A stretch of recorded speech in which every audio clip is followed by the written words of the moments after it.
ಶ್ರೀ ಗುರುಭ್ಯೋ ನಮಃ ಪರಮಗುರುಭ್ಯೋ ನಮಃ ಶ್ರೀಮದಾನಂದತೀರ್ಥ ಭಗವತ್ಪಾದಾಚಾರ್ಯೇಭ್ಯೋ ನಮಃ ಶ್ರೀ ವೇದವ್ಯಾಸಾಯ ನಮಃ ಹರಿ ಓಂ ಪಾಂತ್ವಸ್ಮಾನ್ ಪುರುಹೂತವೈರಿಬಲವನ್ಮಾತಂಗಮಾದ್ಯದ್ಘಟಾ ಕುಂಭೋಚ್ಚಾದ್ರಿವಿಪಾಟನಾಧಿಕಪಟು ಪ್ರತ್ಯೇಕವಜ್ರಾಯಿತಾ ಶ್ರೀಮತ್ಕಂಠೀರವಾಸ್ಯ ಪ್ರತತಸುನಖರಾದಾರಿತಾರಾತಿದೂರಪ್ರಧ್ವಸ್ತಧ್ವಾಂತಶಾಂತಪ್ರವಿತತಮನಸ ಭಾವಿತಾನಾಕಿವೃಂದೈ.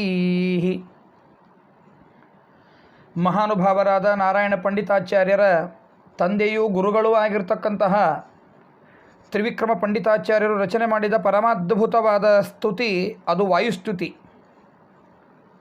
ನಿನ್ನೆ ಕಂಡಿದ್ದೇವೆ. ಅತ್ಯಂತ ವಿಶಿಷ್ಟವಾಗಿರ್ತಕ್ಕಂತಹ ಫಲದಾಯಕವಾದ ಸ್ತುತಿ ಅದು ವಾಯುಸ್ತುತಿ ಅಂತ ನಿನ್ನೆ ದಿವಸ ನಾವು ನೋಡಿದ್ದೇವೆ. ಇಂತಹ ವಾಯುಸ್ತುತಿಯನ್ನು ರಚನೆ ಮಾಡಬೇಕಾದರೆ ಒಂದು ಪ್ರಸಂಗ ಒದಗಿ ಬಂತು ತ್ರಿವಿಕ್ರಮ ಪಂಡಿತಾಚಾರ್ಯರಿಗೆ. ಅದನ್ನು ಛಲಾರಿ ಶೇಷಾಚಾರ್ಯರು ಅತ್ಯಂತ ಸುಂದರವಾಗಿ ಆ ಕಥೆಯನ್ನು ನಮಗೆ ಸಂಗ್ರಹ ಮಾಡಿಕೊಡ್ತಾರೆ. ಅತ್ರ ಕಿಲ ಕಥಾಂ ಕಥಯಂತಿ ಕದಾಚಿತ್ ತ್ರಿವಿಕ್ರಮ ಪಂಡಿತಾಚಾರ್ಯ ಶ್ರೀಮಧ್ವಾಚಾರ್ಯೈ ಸಹ ಬದರಿಕಾಶ್ರಮಂ ಪ್ರತಿ ಜಗಾಮ. ತತ್ರ ದೇವಾಲಯ ಕವಾಟಂ ಪಿಧಾಯ ನರನಾರಾಯಣಂ ಶ್ರೀಮಧ್ವಾಚಾರ್ಯೇ ಪೂಜಯತಿ ಸತಿ ಇದಾನಿಂ ಕಿಂ ಕುರ್ವಂತಿ ಶ್ರೀಮಧ್ವಾಚಾರ್ಯಃ ಇತಿ ಜಿಜ್ಞಾಸಯ ಕವಾಟ ವಿವರೇಣ ನಿರೀಕ್ಷ್ಯಮಾಣಃ. ಒಂದು ಸಂದರ್ಭದಲ್ಲಿ ತ್ರಿವಿಕ್ರಮ ಪಂಡಿತಾಚಾರ್ಯರು ಶ್ರೀಮದ್ ಆನಂದತೀರ್ಥ ಭಗವತ್ಪಾದಾಚಾರ್ಯರ ಜೊತೆಗೆ ಬದರಿಕಾಶ್ರಮಕ್ಕೆ ತೆರಳಿದ್ದರಂತೆ. ಆಗ ಅಲ್ಲಿ ನರನಾರಾಯಣರ ದೇವಾಲಯದಲ್ಲಿ ಭಗವಂತನ ಆರಾಧನೆಯನ್ನು, ನರನಾರಾಯಣನನ್ನು ಪೂಜೆ ಮಾಡ್ತಾ ಇರತಕ್ಕಂತಹ ಸಂದರ್ಭದಲ್ಲಿ ಅವರು ಬಾಗಿಲುಗಳನ್ನು ಮುಚ್ಚಿಕೊಂಡು ಪೂಜೆಯನ್ನು ಮಾಡ್ತಾ ಇದ್ದರಂತೆ. ಆಗ ಈಗ ಶ್ರೀಮದಾಚಾರ್ಯರು ಏನು ಮಾಡ್ತಾ ಇದ್ದಾರೆ ಅನ್ನುವಂತಹ ಒಂದು ಕುತೂಹಲದಿಂದ ತ್ರಿವಿಕ್ರಮ ಪಂಡಿತಾಚಾರ್ಯರು ಆ ಒಂದು ಕಿಟಕಿಯನ್ನು ತೆಗೆದು ನೋಡಿದರೆ ಅವರಿಗೆ ಪರಮಾಶ್ಚರ್ಯ. ತಾನು ನೋಡಿದ ಒಬ್ಬ ಶ್ರೀಮದಾನಂದ ತೀರ್ಥ ಭಗವತ್ಪಾದಾಚಾರ್ಯರು 3 ರೂಪಗಳನ್ನು ತಾಳಿದ್ದಾರೆ. ಹನುಮ, ಭೀಮ ಮತ್ತು ಶ್ರೀಮದಾನಂದ ತೀರ್ಥ ಎನ್ನುವಂತಹ ರೂಪಗಳು. ಈ 3 ರೂಪಗಳನ್ನು ತಾಳಿ ಏನು ಮಾಡ್ತಾ ಇದ್ದಾರೆ ಅಂದರೆ ಪರಮಾತ್ಮನ 3 ರೂಪಗಳನ್ನು ಪೂಜೆ ಮಾಡ್ತಾ ಇದ್ದಾರೆ. ರಾಮಕೃಷ್ಣ ವೇದವ್ಯಾಸ ರೂಪಗಳನ್ನು. ಹನುಮ ರೂಪದಿಂದ ಭಗವಾನ್ ಶ್ರೀರಾಮಚಂದ್ರನನ್ನು, ಭೀಮ ರೂಪದಿಂದ ಭಗವಾನ್ ಶ್ರೀಕೃಷ್ಣ ಪರಮಾತ್ಮನನ್ನು, ಹಾಗೂ ಶ್ರೀ ಮಧ್ವಾಚಾರ್ಯರ ಈ ರೂಪದಿಂದ ಭಗವಾನ್ ಶ್ರೀ ವೇದವ್ಯಾಸರ ಪೂಜೆಯನ್ನು ಮಾಡ್ತಾ ಇದ್ದರಂತೆ. ಸಾಕ್ಷಾತ್ ಪರಮಾತ್ಮನ ಆ 3 ರೂಪಗಳನ್ನು, ವಾಯುದೇವರ ಈ ದಿವ್ಯವಾಗಿರ್ತಕ್ಕಂತಹ 3 ರೂಪಗಳನ್ನು ಕಣ್ಣಾರೆ ಕಂಡಿರ್ತಕ್ಕಂತಹ ತ್ರಿವಿಕ್ರಮ ಪಂಡಿತಾಚಾರ್ಯರಿಗೆ ಅತ್ಯಂತ ಭಕ್ತಿ ಉದ್ರೇಕಗೊಂಡು ಕೂಡಲೇ ಶುರು ಮಾಡಿದ್ದಾರೆ. ಶ್ರೀಮದ್ವಿಷ್ಟ್ವಂಗ್ರ ನಿಷ್ಠಾತಿ ಗುಣಗುರುತಮ ಶ್ರೀಮದಾನಂದ ತೀರ್ಥ ತ್ರೈಲೋಕ್ಯಾಚಾರ್ಯ ಪಾದೋಜ್ವಲ ಜಲ ಜಲ ಸತ್ಪಾಂಸವೋಸ್ಮಾನ್ ಪುನಂತೂ ಅಂತ ಪ್ರಾರಂಭ ಮಾಡಿದ್ದಾರೆ.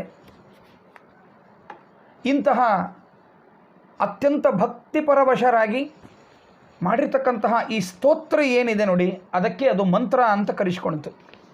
ವೇದಗಳಲ್ಲಿ ಹೇಳಿರುವ, ರಾಮಾಯಣ ಮಹಾಭಾರತಗಳಲ್ಲಿ ಉಕ್ತವಾದ, ತಮ್ಮ ಮಕ್ಕಳಾಗಿರ್ತಕ್ಕಂತಹ ನಾರಾಯಣ ಪಂಡಿತಾಚಾರ್ಯರು ದಾಖಲಿಸಿದ ಸುಮಧ್ವ ವಿಜಯದಲ್ಲಿ ಬಂದ ಶ್ರೀಮದ್ ಆನಂದ ತೀರ್ಥ ಭಗವತ್ಪಾದಾಚಾರ್ಯರ ಚರಿತ್ರೆಗಳನ್ನು ಅತ್ಯಂತ ಸುಂದರವಾಗಿ ಇಲ್ಲಿ ನಮಗೆ ಕೊಡ್ತಾರೆ ತ್ರಿವಿಕ್ರಮ ಪಂಡಿತಾಚಾರ್ಯರು.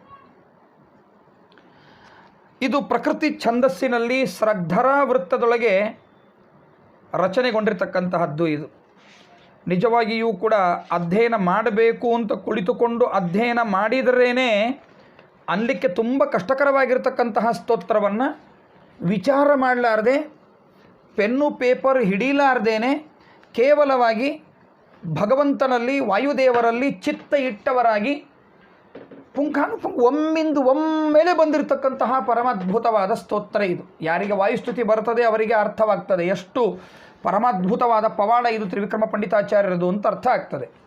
ಸಾಮಾನ್ಯರಲ್ಲ ತ್ರಿವಿಕ್ರಮ ಪಂಡಿತಾಚಾರ್ಯರು ಅಂದರೆ, ಸಾಮಾನ್ಯರಲ್ಲ. ಶ್ರೀಮದ್ ಆಚಾರ್ಯರ ಸಾಕ್ಷಾತ್ ಶಿಷ್ಯರಾಗ್ತಾರೆ. ಶ್ರೀಮದ್ ಆಚಾರ್ಯರ ಗ್ರಂಥಗಳಿಗೆ ಟಿಪ್ಪಣಿಗಳನ್ನು, ಟೀಕೆಗಳನ್ನು ರಚನೆ ಮಾಡಿಕೊಡ್ತಾರೆ ಅಂತಂದರೆ ಆ ಯೋಗ್ಯತೆ ಅಂದರೆ ಸಾಮಾನ್ಯ ಯೋಗ್ಯತೆ ಅಲ್ಲ. ಅಂತಹ ಮಹಾನುಭಾವರು ಚಿಕ್ಕವರಿರುವಾಗಲೇ ಕವಿತ್ವವನ್ನು ಹೊಂದಿರತಕ್ಕಂತಹ ಮಹನೀಯರು. ಸುಮಧ್ವ ವಿಜಯದಲ್ಲಿ ಈ ಮಹನೀಯರ ಚರಿತ್ರೆಯನ್ನು ಕೇಳುತ್ತೇವೆ. ಹರಿಹರೇಶ್ವರರ ಸೇವೆಯಿಂದ ಹುಟ್ಟಿರ್ತಕ್ಕಂತಹ ಮಹಾನುಭಾವರು. ಸುಬ್ರಹ್ಮಣ್ಯ ಸೂರಿಗಳು ಹರಿಹರರ ಸೇವೆಯನ್ನು ಮಾಡಿ ಇಂತಹ ಒಬ್ಬ ಬುದ್ಧಿವಂತನಾದ ಮಗನನ್ನು ಪಡೆದಿದ್ದರು ಅನ್ನೋದನ್ನು ಸುಮಧ್ವ ವಿಜಯ ನಮಗೆ ದಾಖಲಿಸ್ತದೆ. ಹರೇಶ್ವರರ ಅನುಗ್ರಹದಿಂದ ಹುಟ್ಟಿರ್ತಕ್ಕಂತಹ ಮಗ ಅಂದರೆ ಅದು ಸಾಮಾನ್ಯ ಆಯಿತಾ?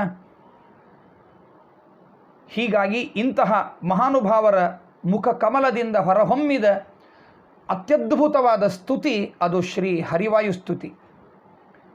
ಇದು ವಾಯುಸ್ತುತಿ ಇದ್ದದ್ದು ಹರಿವಾಯುಸ್ತುತಿ ಯಾಕಾಯಿತು ಅನ್ನುವಂತಹ ಕಥೆಯನ್ನು ನಾವು ನಿನ್ನೆ ದಿವಸ ಕೇಳಿದ್ದೇವೆ. ಇಂತಹ ಸ್ತುತಿಗೆ ಪ್ರಾಯಶಃ ಇವತ್ತು ಸಿಕ್ಕಿರ್ತಕ್ಕಂತಹ ವ್ಯಾಖ್ಯಾನಗಳನ್ನು ನೋಡಿದರೆ 13 ವ್ಯಾಖ್ಯಾನಗಳು ನಮಗೆ ಉಪಲಬ್ಧವಾಗ್ತವೆ. ಇನ್ನೂ ಹೆಚ್ಚಿನ ವ್ಯಾಖ್ಯಾನಗಳು ಇರ್ತವೆ, ಆದರೆ ಇವತ್ತು ನಮಗೆ ಮುದ್ರಣಗೊಂಡ ಪುಸ್ತಕಗಳು ಸಿಗೋದು ಎಷ್ಟು ಅಂದರೆ 13 ವ್ಯಾಖ್ಯಾನಗಳ ಪುಸ್ತಕ. ಮಹಾನುಭಾವರಾಗಿರ್ತಕ್ಕಂತಹ ಶ್ರೀ ವೇದಾತ್ಮ ತೀರ್ಥರು, ಶ್ರೀ ವೇದಾಂಗ ತೀರ್ಥರು, ಶ್ರೀ ವಿಶ್ವೇಶ್ವರ ತೀರ್ಥರು, ಶ್ರೀ ವಿಶ್ವಪತಿ ತೀರ್ಥರು ಇವರೆಲ್ಲ ಪೀಠಾಧಿಪತಿಗಳಾಗಿ ಗೃಹಸ್ಥಾಶ್ರಮಿಗಳಾದ ತ್ರಿವಿಕ್ರಮ ಪಂಡಿತಾಚಾರ್ಯರ ವಾಯುಸ್ತುತಿಗೆ ವ್ಯಾಖ್ಯಾನವನ್ನು ಮಾಡ್ತಾರೆ. ಅಂದರೆ ವಾಯುಸ್ತುತಿ ಎಷ್ಟು ದೊಡ್ಡದಾಗಿರ್ತಕ್ಕಂತಹ ಕೃತಿ ಅನ್ನೋದನ್ನು ನಾವು ಅರ್ಥೈಸಿಕೊಳ್ಬೇಕು. ಅದೇ ರೀತಿಯಾಗಿ ಇನ್ನು ಗೃಹಸ್ಥಾಶ್ರಮಿಗಳಲ್ಲಿಯೂ ಕೂಡ ಇದಕ್ಕೆ ವ್ಯಾಖ್ಯಾನ ಮಾಡಿದ್ದಾರೆ. ಶ್ರೀ ಚಲಾರಿ ಶೇಷಾಚಾರ್ಯರು, ಶ್ರೀ ಕೂರ್ಮ ನರಸಿಂಹಾಚಾರ್ಯರು, ಶ್ರೀ ಲಿಂಗೇರಿ ವ್ಯಾಸಾಚಾರ್ಯರು, ಶ್ರೀ ಆರಾಧ್ಯ ತಿಮ್ಮಣ್ಣಾಚಾರ್ಯರು, ಶ್ರೀ ಯಾಡ್ಕಿ ನರಸಿಂಹಾಚಾರ್ಯರು, ಶ್ರೀ ಜಂತೂರು ರಾಮಾಚಾರ್ಯರು, ಶ್ರೀ ಭಗವಂತರಾಯರು, ಶ್ರೀ ವ್ಯಾಸರಾಜ ಭಟ್ಟೋಪಾಧ್ಯಾಯರು ಮತ್ತು ಶ್ರೀ ಪ್ರಾಣೇಶದಾಸರು ಇವರೆಲ್ಲ ಉತ್ತಮವಾಗಿರ್ತಕ್ಕಂತಹ ವ್ಯಾಖ್ಯಾನವನ್ನು ರಚನೆ ಮಾಡಿಕೊಟ್ಟಿದ್ದಾರೆ ವಾಯುಸ್ತುತಿಗೆ. ಇವರೆಲ್ಲರ ವ್ಯಾಖ್ಯಾನದಲ್ಲಿ ಅಡಕವಾಗಿರ್ತಕ್ಕಂತಹ ಅರ್ಥ ಏನಿದೆ ಆ ಅರ್ಥದೊಂದಿಗೆ ವಾಯುಸ್ತುತಿಯ ಅರ್ಥವನ್ನು ನಾವು ತಿಳಿಯುವಂತಹ ಒಂದು ಪ್ರಯತ್ನವನ್ನು ಈ ಉಪನ್ಯಾಸ ಮಾಲಿಕೆಯಲ್ಲಿ ನಾವು ಮಾಡ್ತಾ ಇದ್ದೇವೆ. ತ್ರಿವಿಕ್ರಮ ಪಂಡಿತಾಚಾರ್ಯರ ಮಕ್ಕಳಾದ ನಾರಾಯಣ ಪಂಡಿತಾಚಾರ್ಯರ, ಅವರ ತಂದೆಯಾದ ತ್ರಿವಿಕ್ರಮ ಪಂಡಿತಾಚಾರ್ಯರ ಹಾಗೂ ಸಮಸ್ತ ಗುರುಗಳ ಶ್ರೀಮದ್ ಆನಂದತೀರ್ಥ ಭಗವತ್ಪಾದಾಚಾರ್ಯರ, ಭಗವಾನ್ ವೇದವ್ಯಾಸ ದೇವರ ಅನುಗ್ರಹದಿಂದ ಕಿಂಚಿತ್ತಾಗಿ ವಾಯುಸ್ತುತಿಯ ಶ್ರೀ ಹರಿವಾಯುಸ್ತುತಿಯ ಒಂದೊಂದೇ ಶ್ಲೋಕಗಳ ಅರ್ಥವನ್ನು ನಾವು ತಿಳಿಯುವಂತಹ ಒಂದು ಪ್ರಯತ್ನವನ್ನು ಮಾಡೋಣ. ಹರಿ ಓಂ. ನಖಸ್ತುತಿ ವಾಯುದೇವರ ಸ್ತೋತ್ರಕ್ಕೆ ವಾಯುದೇವರೇ ರಚನೆ ಮಾಡಿಕೊಟ್ಟ ನಖಸ್ತುತಿ. ಪರಮಾತ್ಮನ ಉಗುರುಗಳ ಸಾಮರ್ಥ್ಯವನ್ನು ವರ್ಣಿಸಿರ್ತಕ್ಕಂತಹ ಸ್ತುತಿ. ಮೊದಲನೆಯ ಶ್ಲೋಕ ಹೀಗಿದೆ.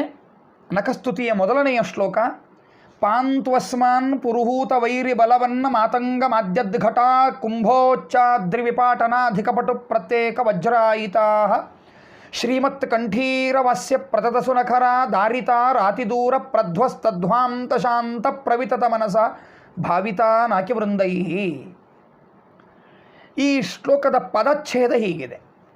ಸ್ವಲ್ಪ ನಿಧಾನಕ್ಕೆ ಪುಸ್ತಕವನ್ನು ನೀವು ಯಾರು ಪುಸ್ತಕ ಇದೆ ಅವರು ಟಿಕ್ ಮಾಡ್ಕೊಳ್ತಾ ಹೋದರೆ ಅರ್ಥವಾಗ್ತದೆ. ಪದಚ್ಛೇದವನ್ನು ನಾನು ಹೇಗೆ ಮಾಡ್ತೇನೆ ಅಂತ ನೋಡಿ. ಪಾಂತು ಅಸ್ಮಾನ್ ಇದೆಯಲ್ಲ, ಅದನ್ನು ಹೀಗೆ ಬಿಡಿಸಬೇಕು. ಪಾಂತು ಅಸ್ಮಾನ್. ಪಾಂತು ಅನ್ನೋದು ಒಂದು ಪದ, ಅಸ್ಮಾನ್ ಅನ್ನೋದು ಇನ್ನೊಂದು ಪದ. ಎರಡು ಪದಗಳು ಸೇರಿ ಸಂಧಿಯಾಗಿ ಪಾಂತು ಅಸ್ಮಾನ್ ಅಂತಾಗಿದೆ. ಇಕೋ ಎಣಚಿ ಎಣ್ಣು ಸಂಧಿಯಾಗಿದೆ ಇಲ್ಲಿ. ಪಾಂತು ಅಸ್ಮಾನ್ ಪುರುಹೂತ ವೈರ್ಯ ಬಲವನ್ನ ಮಾತಂಗ ಮಾದ್ಯದ್ಘಟ ಕುಂಭೋಚ್ಚಾದ್ರಿವಿಪಾಟನಾಧಿಕಪಟು ಪ್ರತ್ಯೇಕ ವಜ್ರಾಯಿತಾ. ಇದು ಒಂದೇ ಪದ.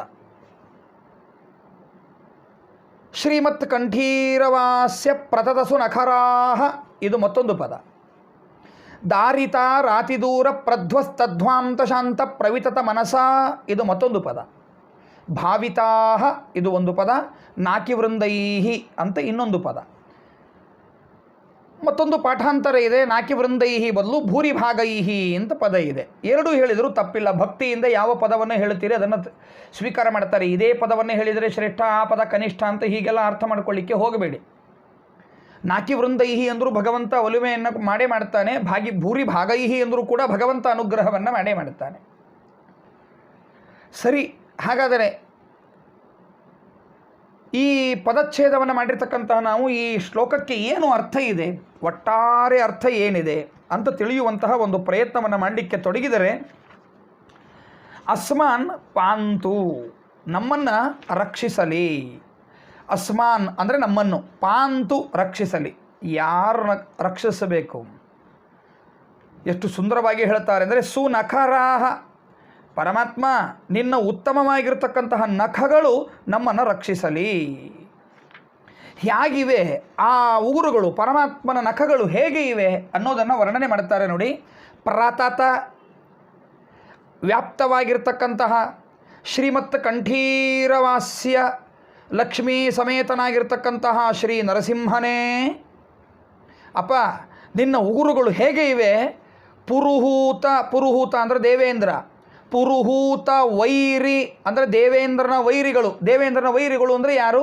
ಅಸುರರು. ಆ ಅಸುರರ ಬಲವತ್ತು ಅತ್ಯಂತ ಬಲಿಷ್ಠವಾಗಿರ್ತಕ್ಕಂತಹ ಮಾತಂಗ ಆನೆಗಳ ಮಾದ್ಯತ್ ಮದಿಸಿದ ಘಟ ಅಂದರೆ ಹಿಂಡಿ ಏನಿದೆ, ಆ ಹಿಂಡಿನ ಕುಂಭಸ್ಥಳವೆಂಬ ಉಚ್ಚಾದ್ರಿ ಉನ್ನತ ಪರ್ವತಗಳನ್ನು ವಿಪಾಟನ ಸೀಳುವುದರಲ್ಲಿ ಅಧಿಕ ಪಟು, ಅತ್ಯಂತ ಸಮರ್ಥವಾಗಿರ್ತಕ್ಕಂಥದ್ದು. ಹೇಗಿವೆ ಒಂದೊಂದೊಂದೊಂದು ಕೂಡ ಹೇಗಿವೆ? ಪ್ರತ್ಯೇಕ ಪ್ರತ್ಯೇಕ ಪ್ರತಿಯೊಂದು ವಜ್ರಾಯುಧದಂತೆ ಇವೆ. ದಾರಿತ ಅರಾತಿ, ದಾರಿತ ನಾಶ ಮಾಡಲ್ಪಟ್ಟಿರ್ತಕ್ಕಂತಹ ಅರಾತಿ ಅರಿಷಡ್ವರ್ಗಗಳುಳ್ಳ. ದೂರ ಪ್ರಧ್ವಸ್ತ ಅನಾದಿ ಕಾಲದಿಂದಲೂ ಕೂಡ ಪೂರ್ಣವಾಗಿ ಪರಿಹೃತವಾಗಿರ್ತಕ್ಕಂತಹ. ಧ್ವಾಂತ ಅಜ್ಞಾನವೆಂಬ ಕತ್ತಲು ಉಳ್ಳ.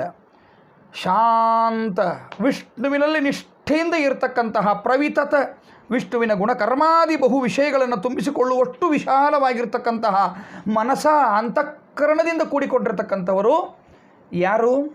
ಭೂರಿ ಭಾಗೈಹಿ ಅಂತ ಅರ್ಥ ಇಟ್ಕೊಂಡ್ರೆ ಮಹಾಭಾಗ್ಯಶಾಲಿಗಳಾದ ಬ್ರಹ್ಮಾದಿ ದೇವತೆಗಳಿಂದ ಅಂತರ್ಥ. ನಾಕಿ ವೃಂದೈಹಿ ಅಂದರೆ ದೇವತೆಗಳ ವೃಂದದಿಂದ ಅಂತಲೇ ಅರ್ಥ. ಹೀಗಾಗಿ ಎರಡೂ ಹೊಂತದೆ ಅಂದರೆ ಈ ಕಾರಣದಿಂದ ಹೇಳಿದ್ದು. ಇಂತಹ ಅಂದರೆ ಯಾವಾಗಲೂ ಕೂಡ ಪರಮಾತ್ಮನ ಧ್ಯಾನದಲ್ಲಿಯೇ ಅವರ ಮನಸ್ಸು ಹೇಗೆ, ದೇವತೆಗಳ ಮನಸ್ಸು ಹೇಗೆ ಅಂದರೆ ಯಾವಾಗಲೂ ಕೂಡ ಪರಮಾತ್ಮನಲ್ಲಿಯೇ ಚಿತ್ತವಿಟ್ಟಿರ್ತಕ್ಕಂತಹ, ಭಾವಿತಃ ಧ್ಯಾನಿಸಲ್ಪಟ್ಟಿರ್ತಕ್ಕಂತಹ, ಬ್ರಹ್ಮಾದಿ ದೇವತೆಗಳಿಂದ ಧ್ಯಾನಿಸಲ್ಪಟ್ಟ ಸುನಖರಾಹ. ನಿನ್ನ ಉತ್ತಮ ನಖಗಳೇನಿವೆ ಆ ನಖಗಳು ಅಸ್ಮಾನ್ ಪಾಂತು, ನಮ್ಮನ್ನು ರಕ್ಷಿಸಲಿ ಎಂಬುದಾಗಿ ಪ್ರಾರ್ಥನೆಯನ್ನು ಮಾಡುತ್ತಾರೆ. ನೋಡಿ, ಪರಮಾತ್ಮನ ಉಗುರಿನೊಳಗಿರ್ತಕ್ಕಂತಹ ಶಕ್ತಿ ಎಷ್ಟಿದೆ, ಪರಮಾತ್ಮ ಮಾಡತಕ್ಕಂತಹ ಅನುಗ್ರಹ ಎಷ್ಟಿದೆ, ಅದರ ಒಂದು ಮಹತ್ವವನ್ನು ತಿಳಿಸಿಕೊಡ್ತಕ್ಕಂತಹ ಅತ್ಯದ್ಭುತವಾದ ಸ್ತೋತ್ರ ಇದು. ಹಾಗಾದರೆ ಈ ಸ್ತೋತ್ರವನ್ನು ಹೀಗೆ ಅರ್ಥವನ್ನು ತಿಳಿದು ಅರ್ಥಾನುಸಂಧಾನ ಪೂರ್ವಕವಾಗಿ ನಾವು ಪಠಿಸೋಣ. ನಾಳೆ ಲಕ್ಷ್ಮೀಕಾಂತ ಸಮಂತತೋಪಿ ಕಲಯಂ ನೈಮೇಶು ತುಸ್ತೆ ಸಮಂ ಪಶ್ಯಾಮ್ಯುತ್ತಮ ವಸ್ತು ದೂರ ತರತೋ ಅಪಾಸ್ತಂ ರಸೋಯೋಷ್ಟಮಃ ಯದ್ರೋಷೋತ್ಕರ ದಕ್ಷನೇತ್ರ ಕುಟಿಲ ಪ್ರಾಂತೋ ಸ್ಥಿತಾಗ್ನಿಸ್ಫುರತ್ ಖದ್ಯೋತೋಪಮ ವಿಶ್ವಲಿಂಗವಸಿತ ಬ್ರಹ್ಮೇಶ ಚಕ್ರೋತ್ಕರಾಹ ಎನ್ನುವಂತಹ ಶ್ಲೋಕದ ಅರ್ಥಚಿಂತನೆಯನ್ನು ಮಾಡೋಣ. ಶ್ರೀಕೃಷ್ಣಾರ್ಪಣಮಸ್ತು. ಮಧ್ವೇಶಾರ್ಪಣಮಸ್ತು.